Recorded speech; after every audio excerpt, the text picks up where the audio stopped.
Kot urednica priročnika Mind the Gap bi vam rada na kratko predstavila, kako je priročnik nastal, kaj prinaša v šolski prostor in kako ga lahko najbolje uporabite pri svojem pedagoškem delu. Priročnik izhaja iz konkretnih izkušenj dela z učenci in učitelji ter iz potrebe, da v vsakdanjem šolskem okolju ustvarjamo več varnosti, povezanosti in podpore tako za učence kot za pedagoge. Projekt Mind the Gap izhaja iz vprašanja, kako lahko na smiselne in dostopne načine podpremo duševno dobrobit otrok in mladih v vsakdanjem šolskem prostoru, in eden od ključnih odgovorov, ki jih projekt ponuja, je prav povezovanje umetnosti in izobraževanja kot smiselnega načina podpore duševni dobrobiti.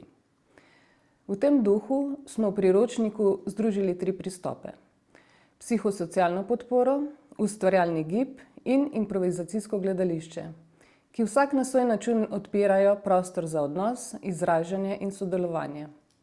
Na prvi pogled so si različni, vendar jih povezuje skupno izhodišče, da je odnos temelj vsakega učenja, razvoja in tudi preventive. Priročnik vključuje opis teh metod in konkretne vaje za uporabo v šolskem prostoru. Zasnovan je tako, da učiteljem omogoča samostojno uporabo brez potrebe po dodatnem specialističnem znanju ali dolgotrajni pripravi. Na začetku vsake metode boste našli kratek opis pristopa, njegove prednosti, vrednote in cilje. Ta del je namenjen predvsem razumevanju, zakaj določene vaje delujejo in kaj z njimi razvijamo. Sledi poglavje pred laboratorijem, kjer so zbrane usmeritve za priprave ter kako izbrati vaje glede na starost, cilje in dinamiko skupine, ter kako ustvariti varen okvir za delo. Osrednji del priročnika predstavlja potek laboratorija, kjer so opisane konkretne vaje.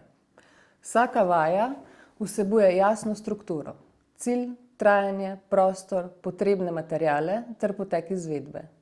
Dodani so tudi predlogi za prilagoditve, kar omogoča, da vajo enostavno prilagodite svoji skupini.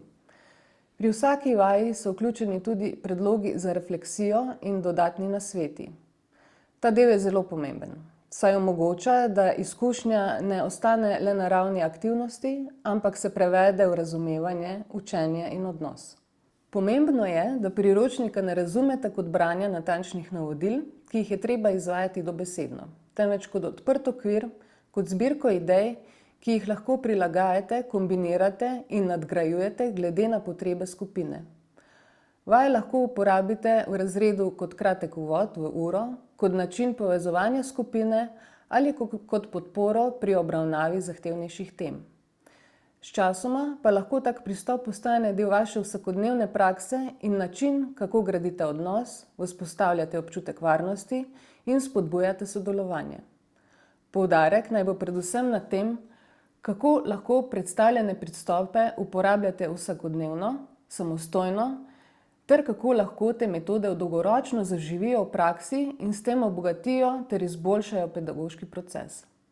Ena od pomembnih vrednosti priročnika je tudi v tem, da pedagogom pomaga bolje razumeti skupinsko dinamiko. Skozi vaje se namreč zelo jasno pokaže, kako se učenci odzivajo v različnih situacijah.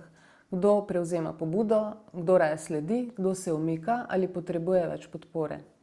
Takšna opažanja niso sama sebi namen, temveč predstavljajo pomembno izhodišče za bolj zavestno in premišljeno pedagoško delo. Pedagog tako ne pridobi le orodij za izvajanje dejavnosti, temveč tudi vpogled v odnose, vzdušje in potrebe skupine. To omogoča, da lahko bolj ciljno gradi varno okolje, spodbuja vključevanje vseh učencev ter prilagaja svoj pristop glede na dinamiko razreda. V tem smislu metodološki priročnik projekta Mind the Gap ni le zbirka vaj, temveč ponuja tudi način dela. Podpira tako učence kot pedagoge ter krepi odnose, ki so temelj zdravega razvoja, učenja in dobrega počutja v šolskem prostoru.